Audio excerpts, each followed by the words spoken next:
Mon invitée est une femme d'exception qui a été juge à la Cour supérieure puis à la Cour d'appel du Québec. Elle a souvent observé et vécu les lacunes du système de justice traditionnel, ce qui l'a amenée à mettre sur pied un programme de médiation judiciaire en 1997, un modèle qui fait aujourd'hui autorité dans le monde. Louise Otis préside aujourd'hui les tribunaux administratifs de l'OTAN, de l'OCDE, et je me suis entretenue avec une femme éprise de justice. Bonsoir et bienvenue à 24/60. Bonsoir, Mme Dussault. C'est un plaisir, un privilège de vous recevoir. Lire votre parcours depuis, ne serait-ce que les 30 dernières années, là, il faut lire plusieurs pages, plusieurs pages. Vous êtes avocate d'abord, vous êtes devenue juge à la Cour supérieure et ensuite juge à la Cour d'appel. Et vous avez rendu plus de 3000 jugements alors que vous étiez juge. Et dès 1997, vous vous êtes lancé dans une aventure qui a maintenant des retombées internationales, la médiation. Vous avez introduit, peut-être contre vents et marées, vous allez me le dire, un système de résolution des conflits qui fait époque dans le monde entier. Alors, qu'est-ce que ça représentait pour vous, cet engagement? Est-ce que c'est parce que vous trouviez que trop de jugements, ça faisait des gagnants et des perdants? Non, je vous dirais que pour revenir à peut-être l'étincelle de base, la dernière année à la Cour supérieure, j'étais dans le district de Rimouski et le juge Pidgeon et moi qui étions là, on trouvait que c'était terrible que les gens perdent toute une journée de travail. Alors, on a introduit la justice sur rendez-vous. On rendait justice le soir de 6h à 10h pour que les gens ne perdent pas la journée de travail, les infirmières, les gens de la construction et tout. Et quand j'ai été nommée à la Cour d'appel, évidemment, pas au début, j'ai pas eu le temps, mais l'idée m'est revenue qu'il devait avoir un moyen plus convivial de rendre justice et qu'il devait avoir une manière aussi d'assurer ce qu'on appelle un acte de mutualité pour que les gens puissent prendre en main leur destin judiciaire. Et l'idée est apparue un peu comme ça. Et puis, n'oubliez pas que je suis une Gaspésienne, je suis une Matanaise. Oui. Et chez nous, il devait y avoir 2 avocats en tout dans la ville. Oui. Alors, les gens réglaient leurs problèmes eux-mêmes. Oui, alors vous avez mis au monde ce modèle, on va y revenir dans un instant, mais vous avez toujours, bon, non seulement été prise de justice, mais préoccupée par le manque d'accès à la justice qui, au fond, contribue à un déni de justice. Et en introduisant ce modèle-là à la Cour d'appel, vous disiez, les gens arrivaient à la Cour d'appel quasiment ruinés, fatigués des longs délais judiciaires. Fallait trouver une solution. Absolument. Alors moi, ma pratique était en droit du travail, là où on négocie et où on plaide, on fait les deux. Et quand je suis arrivée dans les systèmes traditionnels de justice, j'étais estomaquée qu'il n'y ait qu'un seul moyen, qu'on appelle la justice d'autorité, le jugement, la justice processuelle. Ouais. Et je voyais passer les états de revenus et de dépenses en matière familiale, des maisons entières qui étaient flambées alors que le jugement n'était pas rendu, et les querelles aussi qui minent les rapports humains. Alors c'est ça qui m'a fait m'adresser à celui qui a été mon mentor, Pierre Michaud, le juge en chef du Québec, et de dire, Pierre, toutes tes conférences, à chaque année, tu parles de l'accès à la justice et tu dis que les gens n'ont pas accès à la justice. Oui. Est-ce que tu veux que je te propose un bon moyen? Et c'est là qu'il m'avait dit, quoi? De la médiation à la Cour d'appel, t'es folle? Ouais. Et j'ai dit, mais non, laisse-moi l'essayer. Et donc, on a eu le projet pilote pendant 18 mois. Et ensuite, on a eu une assemblée des juges. Et Pierre Michaud a été le vote prépondérant. Il y avait une division à FENAF. Contre vents et marées, les gens ne voulaient pas perdre leur privilège de pouvoir être avocat. C'était quoi là? Historiquement, ça fait 2 siècles que la manière de rendre justice chez nous comme ailleurs, c'était le procès et le jugement, la justice d'autorité. Ça faisait 2 siècles. Alors, on amenait une dimension qui était totalement nouvelle et on faisait de la justice un système hybride avec des juges qui principalement interprètent la règle de droit, donc assurent la stabilité du droit, et d'autres parties enlèvent leur toge, s'en vont dans une salle et rencontrent les citoyens pour les aider à négocier une entente. C'était spectaculaire. Alors, c'était normal, je crois. Leurs critiques m'ont beaucoup aidé à aménager le système d'une manière durable. Oui, puis ce système a été décliné à toutes les cours, même la facilitation au niveau pénal. Avec le juge Proulx. Oui, mais venons-en à l'exportation du modèle québécois, parce que très rapidement, vous avez été appelé en Europe, même en Chine, en Russie, à faire de la formation. Vous avez exporté le modèle québécois. Tout à fait. Ouais. L'exportation a commencé dès le début des années 2000 en Europe. Et en France, principalement, à la Cour d'appel de Versailles, j'avais fait... mais c'était très difficile et très long pour eux d'accepter, c'est une justice encore plus formelle que la nôtre, d'accepter un modèle où les juges, ils disaient, on compromet notre autorité. Il y avait des critiques à cet égard. Et ça a été beaucoup plus long, mais j'ai eu des visiteurs extraordinaires. Par exemple, le ministre de la Justice d'Australie qui arrive avec son cabinet et qui dit, je m'installe à la Cour d'appel du Québec, je veux vous voir faire. Et il va faire ça en 2002 pendant une semaine. Il va ramener le modèle chez lui. La Belgique fera la même chose avec le ministre de la Justice et les pays vont venir l'un après l'autre. Mais je dois souligner ici que les Scandinaves, comme d'habitude, avaient déjà commencé un premier modèle dans les juridictions administratives, mais c'est venu d'année en année. Et puis le Conseil d'Europe est venu ici, pour représentant de Ça a été la plus grande surprise qu'on a eue en 2006 quand le Conseil d'Europe m'appelle en disant « On vous amène 17 pays. Pourriez-vous nous faire une formation intensive en médiation judiciaire? » Et ça a été une formation remarquable. J'ai gardé une très belle photo du groupe. Ça a été extraordinaire. Qu'est-ce qui fait qu'une médiation marche ou ne marche pas? Parce qu'il faut que les gens, c'est volontaire, les gens doivent accepter de renoncer à l'espoir d'une victoire judiciaire pour aller en médiation devant un juge. Chacune a ses raisons de venir en médiation. Ça peut être la crainte du jugement final. Ça peut être le désir de garder des relations. Mettons que vous êtes des entreprises commerciales et vous savez que vous allez continuer à avoir des relations commerciales. Peut-être mieux de pouvoir continuer à avoir des relations commerciales. Ça peut être 1000 raisons. Chacun porte en soi sa raison, mais chacun doute du jugement à venir. Chacun n'est pas certain qu'il va avoir ou qu'elle va avoir gain de cause. Et c'est ce qui fait qu'on dit, assoyons-nous donc, il n'y a pas de danger. Je leur dis toujours, il n'y avait aucun risque. Si ça ne marche pas, vous continuez à procès, on déchire le dossier complètement confidentiel et rien ne se rend au tribunal chargé d'entendre la cause. Alors, ça va être, c'est un sans risque. C'est un processus sans risque. Mais le pire obstacle à la médiation, il faut quand même en parler. Le pire obstacle à la médiation... La difficulté, c'est quoi? C'est l'humiliation? Ah non, je dirais que là, vous tombez dans ce qui fait qu'il y a un conflit humain. OK. Je dirais que quand je donne des conférences, je dis la plus grande blessure de l'être humain que j'ai vue en médiation et qui existe, c'est le rejet ou l'humiliation. C'est une blessure colossale qui est autant en droit familial qu'en droit des affaires, qu'avec les actionnaires. Et je vais vous donner une anecdote. Alors, voici 7-8 ans, j'étais aux Nations Unies. Je reçois un téléphone de Wajdi Mouawad au Théâtre National qui me dit « Louise, je monte à Jacques de Sophocle. Je veux que tu m'écrives quelque chose et on va le faire jouer dans le théâtre en même temps parce que je veux le rendre contemporain. Pourrais-tu m'écrire sur le rejet? » Parce que c'était ça, toute la trame de Ajax. Et c'est là que j'expliquais comment le rejet est la blessure la plus sérieuse. Je dis, le rejet, c'est pas là, c'est là. L'humiliation, c'est là. C'est une blessure qui porte atteinte à votre identité, qui vient vous rejoindre dans vos fondements. C'est pour ça qu'elle est la plus difficile.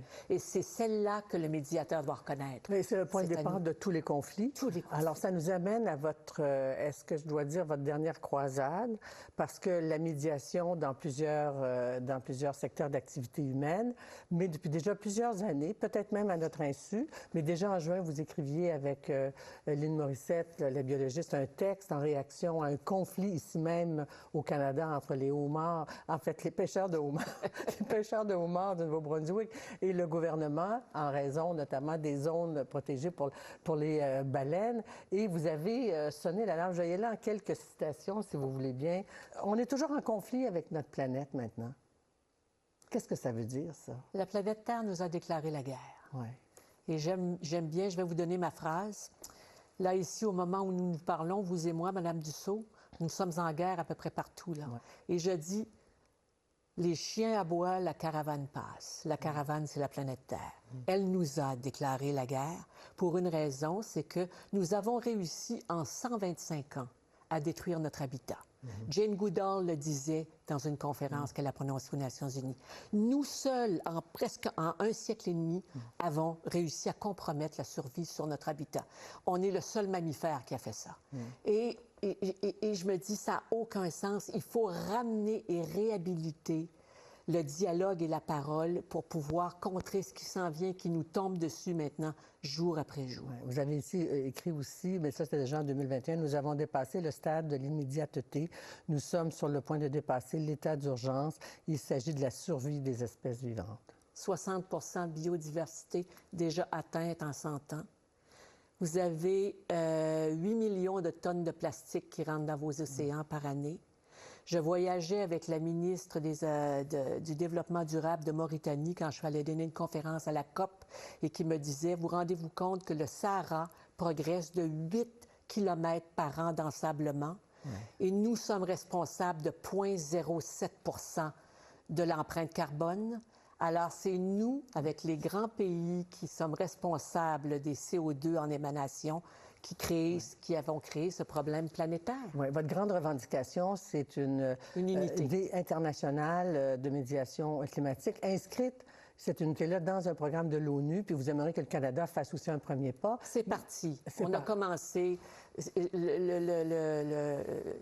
J'ai dessiné avec mes collaborateurs l'Union internationale de médiation environnementale avec 3 volets. Le premier volet, ça sera c'est pour les réfugiés uniquement. Ouais. On ne touche pas à l'aspect guerre. Alors, les réfugiés environnementaux avec des médiateurs terrain, comme moi, et des scientifiques ensemble pour reloger les gens. Les médiateurs gouvernance pour les ententes entre les pays dans l'immédiateté. Et les médiateurs fiscaux sous la gouverne de Brigitte Alpin pour aller chercher de l'argent parce que Mme Alpin, Mme Dussault, il est plus que temps que nos grandes fondations multimilliardaires repensent leurs dons et que ce soit dirigé dans l'immédiateté pour les réfugiés climatiques. Maintenant, pas des fondations pour le bien dont les dons vont être productifs dans 15 ans, comme on voit tout le temps. Ils ont un impact fiscal, ils doivent redonner immédiatement. Comment ça fonctionnerait? Parce qu'ici, tout à l'heure, j'évoquais les pêcheurs de homards et le Nouveau-Brunswick. Une médiation environnementale aurait pu fonctionner. Là, il y a un conflit qui s'annonce ici, c'est la protection des caribous et protéger l'économie ou les caribous. Est-ce qu'un médiateur avec une âme profonde, sensible, pourrait réunir les parties et résoudre ce conflit? Savez-vous quel est le propre de l'humanité? C'est quoi le propre de l'humanité? Revenons-nous à 300 000 ans derrière. Est-ce que c'est la station debout? Est-ce que c'est les émotions? Est-ce que c'est la capacité de fabriquer des outils? Qu'est-ce qui nous distingue des autres primates? La parole. La parole, hein? Le jour où nous avons inventé la parole, où le larynx s'est abaissé ici, nous sommes le seul primate qui s'est mis à parler. Et à ce moment-là, l'univers a changé complètement. Savez-vous pourquoi? Parce qu'on a pu transmettre la connaissance des aînés, aller aux enfants, et ensuite, par l'époque historique, le transmettre par écrit. Tout vient de la parole. Et si on en est là, ça veut dire que c'est la parole qui va nous aider à régler. Les conflits que vous voyez maintenant sur la planète Terre, je regarde aller, je me dis, il va sortir quelqu'un à un moment donné, 2, 3 personnes qui ont la crédibilité internationale pour le faire et qui vont rallier autour d'eux et d'elles et qui vont sonner le complot. Comme le fait, il faut que je vous le dise, Contarini, en 1648, après les guerres de 30 ans d'Europe, 30 ans de guerre, 1/3 de la population européenne meurt. 1/3 de la population d'Europe meurt. Ce moine arrive de Venise, il a le mandat de médiateur et ça va faire quoi? Créer l'Europe moderne, créer la Suisse, les Pays-Bas, éliminer les armées de mercenaires par le dialogue et ça a pris 5 ans. On peut faire la même chose ici. Dès le moment où vos médiateurs sont capables d'amener à la même table et rallier les gens, on est capable, par le dialogue, de faire les pas de géant dont on a besoin. Alors, pourquoi dans les guerres actuelles, il y en a au moins 2? On n'est pas rendu là. Et pourquoi est-ce qu'on n'est pas rendu là? C'est les individus qui font qu'on n'est pas rendu là? Oui, il faut trouver le point commun, puis il faut trouver une démarche qui rallie les gens. Il faut qu'à un moment donné, les gens puissent dire ce que je vais perdre dans l'avenir et l'autre ce que je vais perdre dans l'avenir. Est-ce que je peux gagner ma cause? Est-ce que je peux la gagner entièrement? Non. Est-ce que je devrais faire marche arrière? Est-ce que je devrais, si les gens se mettent à douter? Quand le doute s'installe dans les climats de guerre, soit par déficience monétaire, n'oubliez pas, ça coûte cher. Peu importe, les gens sont prêts à s'asseoir, mais on attend les bonnes personnes pour entamer la discussion. On a l'impression que la vie humaine ne compte pas beaucoup. C'est toujours comme ça en état de guerre. Ouais. Et savez-vous combien il y a eu de traités de paix depuis le début de l'humanité? Il y en a eu des milliers et des milliers. Madame Dussault, pourquoi quand vous allez à l'école et je vais à l'école et qu'on apprend l'histoire, on ne voit que des généraux? On ne voit qu'Alexandre le Grand, on ne voit que Bonaparte. Pourquoi on ne me parle pas de Contarini qui a créé l'Europe dans un traité de paix? Pourquoi est-ce qu'on n'a pas, quand on instruit nos enfants, donné autant de mérite et de courage à ces gens-là qui ont été capables, des pays entiers, à arrêter des guerres? Et pourquoi on donne tant d'importance aux conquérants? On comprend bien que votre croisade maintenant, mais que dès le début, dès la genèse de la médiation, pour vous, c'était votre façon à vous de changer le monde. Oh, je ne dirais pas ça. Je dirais que je vais être plus humble que ça. Oui, oui. Mais c'est parce que les nombreux... Je ne veux pas dire je. Nombreux... Je ne veux pas dire je veux dire nous. Ben, vous savez, au Québec, sans Pierre Michaud qui m'a soutenu et qui m'a dit « Oui, je suis avec toi », j'avais eu une excellente idée, mais ça serait resté une bonne idée. Mais avec Brigitte Talpin, que vous avez mentionné tout à l'heure... On a la même quête. Lynn Latulippe en matière fiscale et Lynn Morissette en matière environnementale. Vous avez travaillé fort à Washington, à Bruxelles, à l'OCDE. Pour cette fameuse taxe minimale contre les grands, pour la justice fiscale, vous avez fait des gains. Oui. Tout ça, et ça marche maintenant ou ça va rentrer? Ça marche. 2024, c'est rentré en vigueur. Alors, on a 15 d'imposition obligatoire des multinationales. Et de ça, on veut extraire 1 pour les réfugiés climatiques. Ça, c'est réglé? Non, pas encore? C'est pas réglé, mais c'est ce qu'on voudrait avoir parce que le montant suffirait. Vous savez, les gens veulent pas quitter leur pays. Alors, quand j'entends parler de l'immigration, je veux toujours leur dire aux chefs d'État, les gens veulent pas partir. Moi, je veux pas quitter ici le Québec et le Canada. Mais créer les conditions pour qu'ils restent. Mais donnez-nous les conditions de base minimales pour que les gens puissent rester. Alors, en matière environnementale, quand il y a une crise, un cataclysme, une inondation, une sécheresse, on les déplace dans le même pays. À date, vous savez que cette année, 67 millions de personnes ont été déplacées à l'intérieur de leur pays. C'est du monde. Vous savez que la Banque mondiale nous annonce 216 millions de réfugiés d'ici 20 ans. On va y mettre où? Alors, voilà pourquoi on aimerait ce 1 qui aille dans l'installation des réfugiés, soit dans des pays limitrophes ou soit dans le même pays, mais pas chez nous. Ouais, je vous verrais très bien la médiatrice de ces grands conflits. Je vous imagine entre Poutine et Zelensky ou entre Netanyahou et... Il y a 20 ans, sans doute. Mais c'est ça. Il y a 20 ans, mais sans doute. Au début, on a évoqué le fait que, parce que je ne veux pas passer sous silence vos débuts comme jeune avocate en droit du travail, dans un monde d'hommes à l'époque, il y a quoi?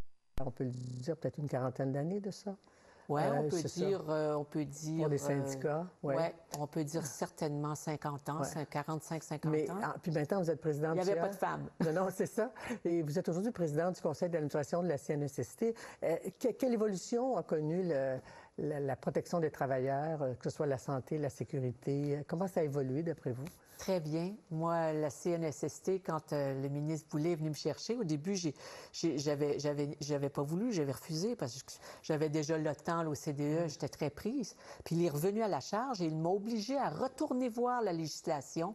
Je me suis dit, mais c'est phénoménal. La CNESST qui relie l'équité, les normes du travail, santé, sécurité, c'est extraordinaire. Et l'organisation où je suis, conseil d'administration, écoutez ça.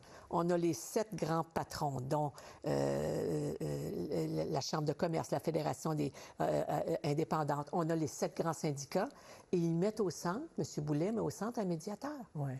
Et là, on a tout le temps des divergences. Ces deux mondes-là, vous le connaissez mieux que moi. Alors, des divergences et le médiateur aplanit les conflits. Ça marche. Oui, puis c'est une organisation phénoménale. Est-ce que c'est une organisation qui n'a pas reçu un prix l'année dernière des Nations unies? Tout à fait, pour l'équité salariale. Bon. Alors, malheureusement, la guerre en Ukraine a fait qu'on n'a pas pu le donner la publicité, mais je me dis que le Québec a raison d'être fier. Ouais. On a été aux Nations unies, on a souligné le travail de la CNESST, qui n'est pas une organisation parfaite. Elle est à parfaire aussi, mais qui est unique au monde. Elle est unique au monde au moment où on se parle. Soyons fiers comme Québécois. Alors moi, je voulais, quand même, vous l'avez mentionné, vous êtes présidente du tribunal de l'OTAN, présidente du tribunal de l'OCDE, des tribunaux administratifs. Vous avez été à la francophonie également. Vous avez été à l'ONU pour refaire des systèmes de justice interne administrative. C'est quoi le lien, le point commun entre ces différents tribunaux, leur nécessité et leur... Oui, ils sont nécessaires parce que vous savez qu'ils jouissent de ce qu'on appelle l'immunité de juridiction. À l'ONU, par exemple, on ne peut pas poursuivre l'ONU devant les tribunaux de New York. à condition que l'ONU établisse qu'elle a un système de justice qui est complet. C'est le plus beau mandat que j'ai eu dans ma vie, c'est celui que Kofi Annan m'avait confié avec moi et quatre grands juges, et de dessiner un système de justice à l'ONU, ce que nous avons fait, première instance, deuxième instance, et pour régler tous les problèmes administratifs et les problèmes de droit de travail. Alors donc, ça, c'était dans mes ressources. Et vous avez à l'OTAN, et vous avez au Conseil d'Europe et à l'OCDE des tribunaux complets qui font que ces organisations-là ne sont jamais poursuivies, soit en Belgique ou soit en France. Alors, parce qu'on a des systèmes de justice complets.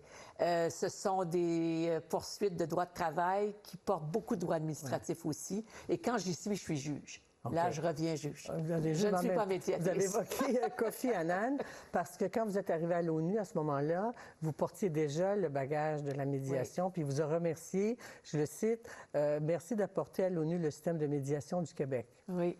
C'était très beau, hein? Oui, c'est beau.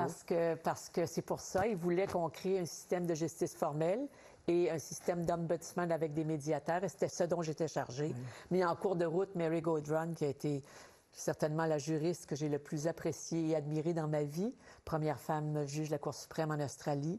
En cours de route, nous nous sommes réunis ensemble et elle m'a dit « Qu'est-ce que tu penses de ce système de justice à l'ONU? » J'ai dit « C'est de la scrap. » Elle m'a dit « C'est de la scrap. Je suis de ton avis. » On le refait. Et on le refait au complet. Et nous avons toutes les deux reformulé le système de justice formel et informel avec nos collègues mâles, bien sûr, mais on y a travaillé pendant un an en temps complet. Donc, vous avez su tisser des liens à l'international. En terminant, j'ai un livre entre les mains, Dictionnaire des modes alternatifs de résolution des conflits, parce que c'est ça votre passion. On l'entend ce soir. Ouais.